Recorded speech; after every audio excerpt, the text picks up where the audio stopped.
జై శ్రీరామ్.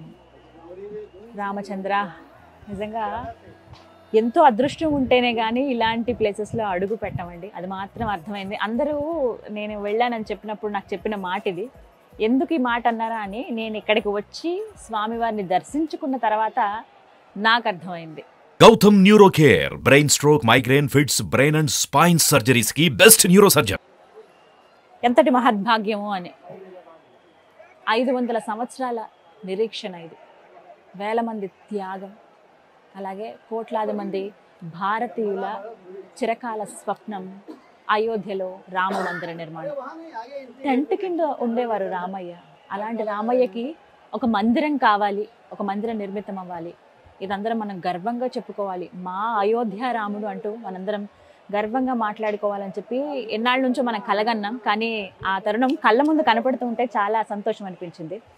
ఇక విగ్రహ ప్రతిష్టాపన ఎంత ఘనంగా జరిగిందో మన అందరికీ తెలిసిందే. ఇందులో భాగంగా మొదటి రోజు కేవలం వివిఐపీలు వీళ్ళు మాత్రమే దర్శనం చేసుకున్నారు. మోదీ గారి చేతుల మీదుగా విగ్రహ ప్రతిష్టాపన కార్యక్రమం జరిగింది. మనందరం లైవ్లో వీక్షించాం. ఇక్కడున్న మేము కూడా అదే పరిస్థితి. అయితే చాలామంది భక్తులు నిన్ననే వచ్చి ఉన్నారండి. ఇక్కడ దగ్గర ఒక 3-4 రోజుల నుంచి ఉన్నారు. ఎప్పుడైతే ప్రతిష్టాపన ఉంటుందని చెప్పారో అప్పుడే ముందుగానే రెడీగా ఉన్నారు, ఎప్పుడెప్పుడు చూద్దామని చెప్పి. మొదటి రోజు అవకాశం లేదు, కానీ రెండవ రోజు అంటే 23వ తారీఖున ఉదయం 6 గంటల నుంచి ప్రారంభించారండి తొలి దర్శనం. ఆ బంగారు తలుపులు తీసి ఆ విజువల్స్ కూడా ఇప్పటికే వైరల్ అయిపోయాయి చాలా. నేను అవి చూసినప్పుడే అనుకున్నా స్వామిని చూడబోతున్నానని. వాస్తవానికి చెప్పాలంటే ముందు రోజే చాలామంది, ఇంకొంతమంది మీడియా వాళ్ళకి కావచ్చు, వీళ్ళందరికీ కూడా దర్శన భాగ్యం కలిగింది, చేసుకున్నారు. అందులో భాగంగా మాకు అవకాశం వచ్చేలా ఉన్న నాకు ఒకటే అనిపించింది, సాధారణ భక్తులతో పాటు దర్శనం చేసుకుందాం, ఫ్రీ దర్శనమే. ఇంకొకటి, ఎలాంటి ఏర్పాట్లు ఉన్నాయి, అసలు సాధారణ భక్తులతో పాటుగా వెళ్తే స్వామివారిని ఎలా దర్శించుకోవచ్చు, అందరితో పాటు నేను వెళదామని నాకు అనిపించింది. మా టీం అందరికి కూడా నేను అదే చెప్పాను, అందరితో పాటే వెళ్దామంటే వాళ్ళు నాతో పాటు యాక్సెప్ట్ చేశారు. సో మేము ముందు రోజు కాకుండా రెండవ రోజు అంటే 23వ తారీఖున వెళ్ళాం. ఉదయం నుంచి చూసాం, చాలా రష్ ఉంది. ఇసుక వేస్తే రాలనంత మంది భక్తజనం ఉన్నారండి. అయోధ్య వీధులన్నీ కూడా శ్రీరామ శ్రీరామ అని మారుమోగిపోతున్నాయి. ఇందులో భాగంగా నాకు అనిపించింది కష్టమేమో ఇవాళ రోజున. సరే పర్వాలేదు, దర్శన భాగ్యం కలగాలి. ఇంకా వచ్చిన మొదటి రోజే హనుమాన్ గర్హి టెంపుల్కి వెళ్ళాను. అక్కడ ఒక స్టోరీ చేసాం ఆలయానికి సంబంధించి. అక్కడ స్వామివారి దర్శనం చేసుకున్నాను. అక్కడ కూడా చాలాసేపు వేచి చూసి రాత్రి 11 గంటలకు నాకు దర్శనం అయింది, నైట్ 11 o'clockకి. అప్పుడు దర్శనం చేసుకున్నప్పుడు ఒకటే అనుకున్నాను, హనుమయ్య రామయ్య దర్శనం మాకు కలగాలి, ఆ భాగ్యం దక్కించు. ముందుగా నీ పర్మిషనే మేము తీసుకోవాలి కాబట్టి నీ పర్మిషనే తీసుకుంటున్నాం అని అడిగాను. ఆయన నా కోరికను మన్నించారు, ఆ రామయ్య దర్శనాన్ని ఇప్పించారు. అలా ముందు రోజు నేను ఆల్రెడీ దర్శనం చేసుకున్నాను కాబట్టి డైరెక్ట్గా ఇంకా వచ్చేసాము. ఇక్కడ ఆలయ ప్రాంగణం దగ్గరికి వచ్చాము. రామ్ పథ్ అలాగే జన్మభూమి పథ్ అని 2 మార్గాలు ఉన్నాయి. సో అందులో భాగంగానే వచ్చాను. ఎంత ఘోరమైన జనం ఉన్నారంటే, అసలు అంటే వీళ్ళు ఎన్నాళ్ళ నుంచి వెయిట్ చేస్తున్నారో, వాళ్ళ తపన వాళ్ళ తాపత్రయం రాముడిని చూద్దామన్న వాళ్ళ కోరిక కనిపించింది వాళ్ళ కళ్ళల్లో.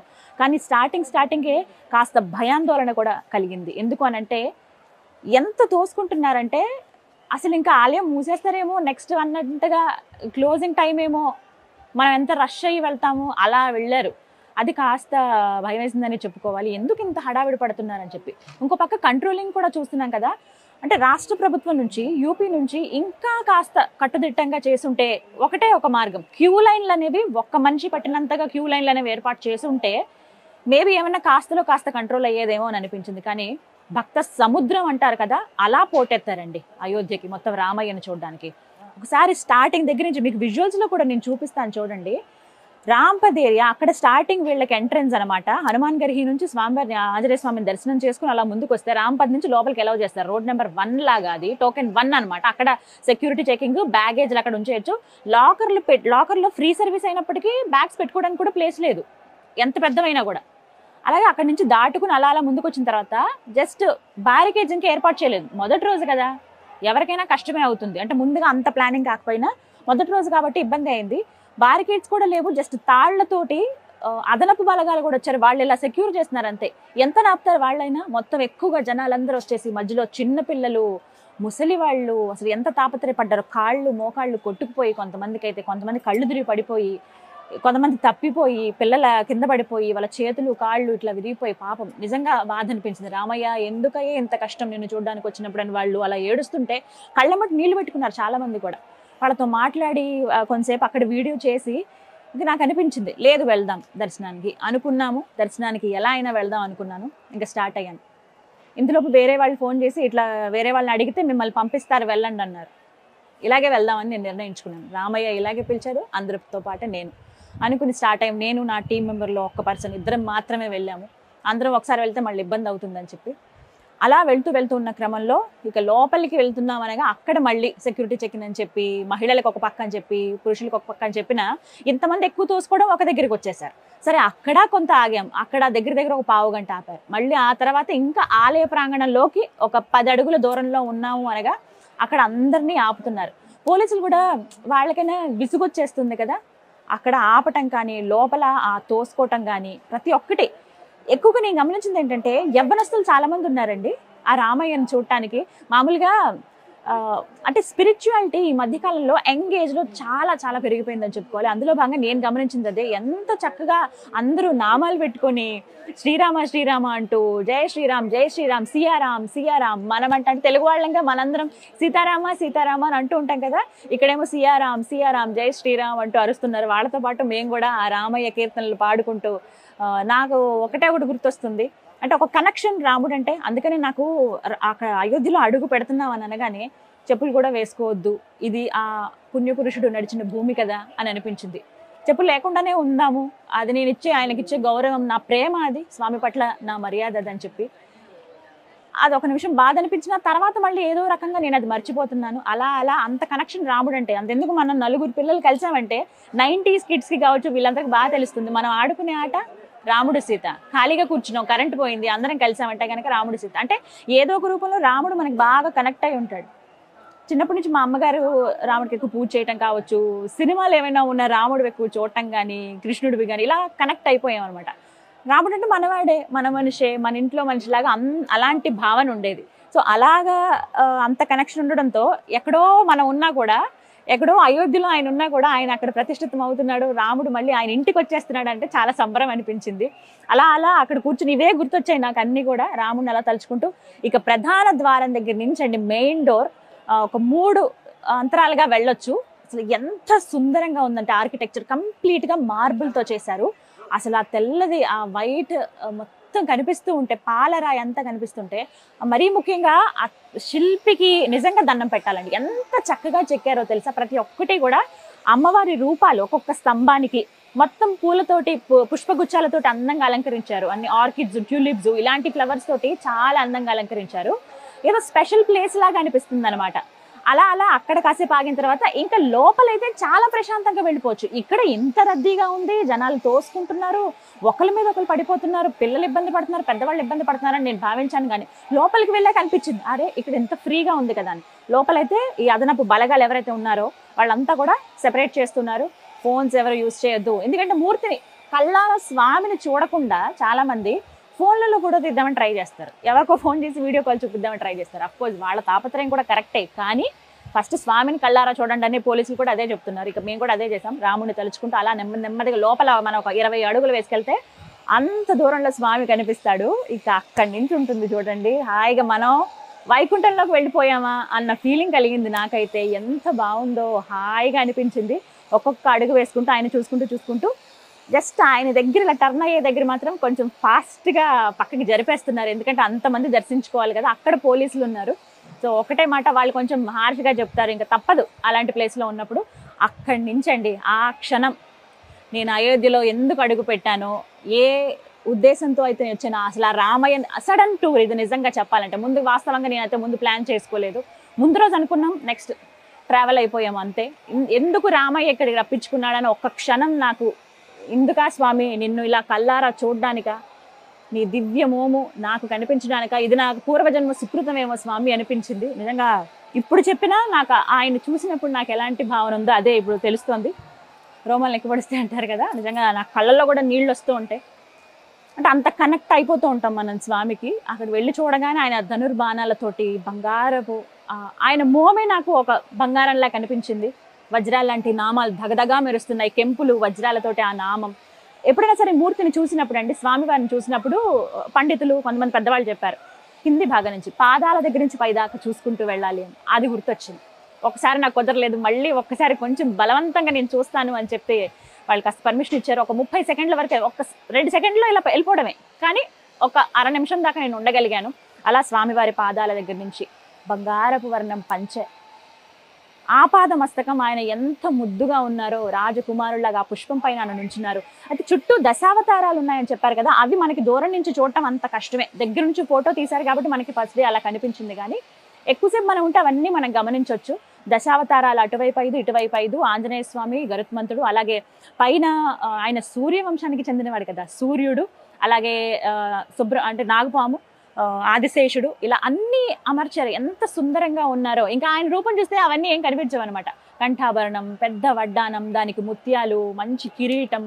అబ్బా, నాకైతే నిజంగా వర్ణిస్తుంటేనే మనకి ఒక భావన కలుగుతుంది చూసారా.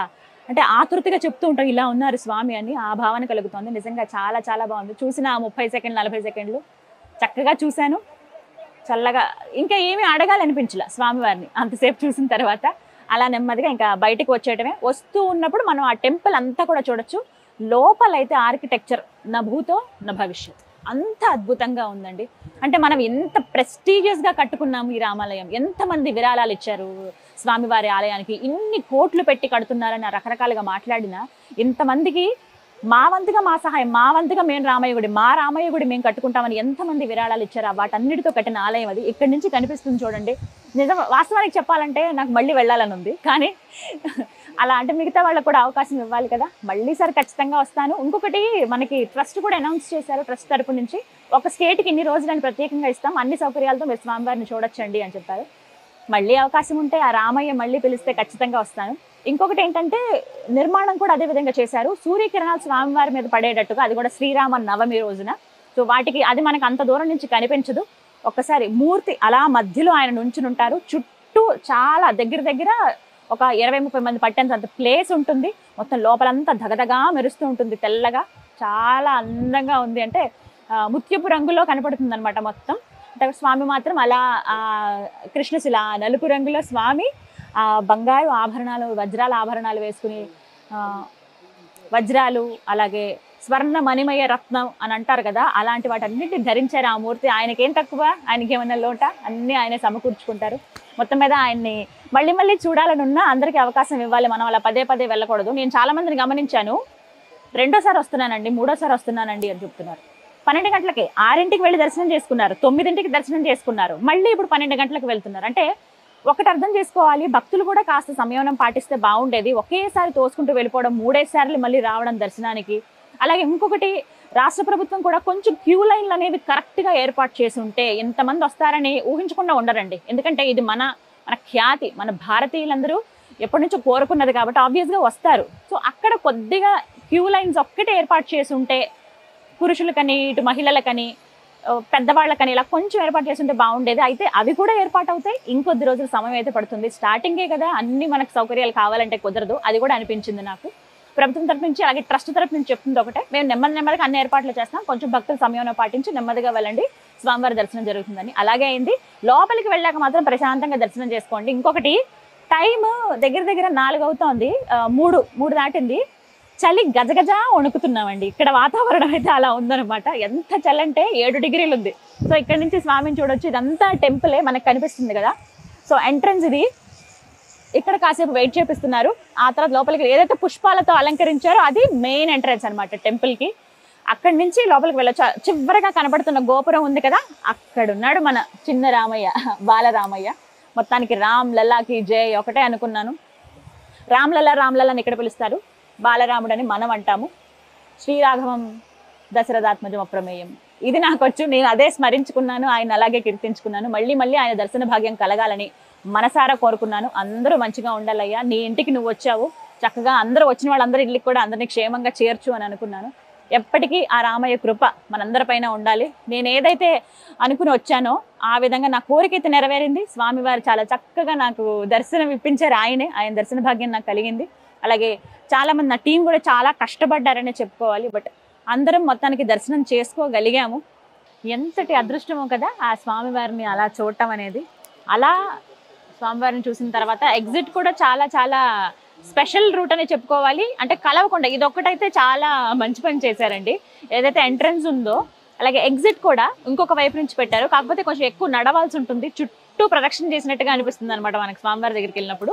అలా మనకి లెఫ్ట్ సైడ్ నుంచి మన ఎంటర్ అయిన నుంచి లెఫ్ట్ సైడ్కి అలా ద్వారం గుండగా కొంత దూరం ఒక 500 మీటర్ల వరకు నడవాల్సి ఉంటుంది. అలా నడుచుకుంటూ ఇలా వస్తే మళ్ళీ ఎక్కడైతే మనం స్టార్ట్ అయ్యామో జన్మభూమి పద్ అంటే ఆ రూట్ ఏదైతే ఉందో అక్కడికి చేరుకుంటాం అనమాట. నిజంగా ఎంతటి మహద్భాగ్యం అనిపించింది. ఇప్పటికీ ఇంకా చాలా మంది ఇంకా అదే లైన్ అదే ఇసుకేస్తే రాలంటే ఎంత జనం కనబడతారో, భక్త జన సందోహం వాళ్ళు ఇప్పుడు అక్కడ కనిపిస్తూ ఉన్నారు. నిజంగా అదృష్టవంతురాలని మళ్ళీ చెప్తున్నాను ఆ మాట. అందులో రామ జన్మభూమిలో అడుగు పెట్టడం మనకి సాధారణంగా కొన్ని ఉంటాయి స్వయంభూ, అలాగే ప్రత్యేకించి ఉన్నవి శక్తిపీఠాలు కానీ ఎక్కువ శక్తి ఉంటుంది వాటిలో. మనం అక్కడికి వెళ్తే ఆ పాజిటివ్ ఎనర్జీని ఫీల్ అవుతామంటారు కదా. నిజంగా నేను ఎన్ని దేవాలయాలు వెళ్తున్నానో అన్ని వేటికి అవి ప్రత్యేకం. అందులో భాగంగానే అయోధ్య రామయ్యని చూడడం కూడా చాలా చాలా ప్రత్యేకం. ఇంకా చాలా విశేషాలు కూడా ఉన్నాయి అయోధ్యలో. అందుకే ఇలా నేను రావడానికి నాకు ఒక అవకాశం ఇచ్చిన సుమన్ టీవీ యాజమాన్యానికి, మా సుమన్ సార్ ఎండి గారికి థ్యాంక్ యూ సో మచ్ చెప్పాలి. అలాగే నాకు జన్మనిచ్చిన తల్లిదండ్రులకి, ఇంత నేను చిన్న బాబు ఉన్నాడు తనని వదిలేసి వచ్చాను, నా భర్త కానీ అందరూ సహకరించారు నాకు ఇన్ని రోజులు. నేను తట్టుకోలేని అసలు చలి, అలాంటి చలిలో కూడా నేను ఉండగలిగానంటే అంతా ఆ రాముడి దయే, ఆ రాముడి కృప అందరిపైన ఉండాలని కోరుకుంటున్నాను. మొత్తం మీద అన్ని అరేంజ్మెంట్స్ అన్నీ కూడా బాగున్నాయి. ఇంకా కొంచెం డేస్ గడుస్తున్న కొద్దీ డెవలప్మెంట్ జరుగుతుంది. 1 yearలో పూర్తిగా మారిపోతుంది. రామరాజ్యం ఏ విధంగా ఉండేదో సస్యశ్యామలంగా అన్ని సదుపాయాలతో, అదే విధంగా ఈ రామ జన్మభూమిని కూడా మేము తయారు చేస్తామని చెప్పి యూపీ గవర్నమెంట్ చెప్పింది. ఆల్రెడీ ట్రస్ట్ ప్రధానంగా చెబుతూ ఉంది. అది జరగాలని, ఆ రామయ్య కృప అందరిపైన ఉండాలని కోరుకుందాం. సో మొత్తానికి అయ్యింది. ఇంకా కొన్ని ప్లేసెస్ చూడడానికి ఉండొచ్చు, కానీ ఇంకా కొన్ని షూట్స్ ఉన్నాయి, ఇంకా వెళ్ళిపోవాలి. మళ్ళీ దర్శన భాగ్యం కలిగితే ఆ స్వామి అనుగ్రహిస్తే తప్పకుండా వస్తాను. జై శ్రీరామ్.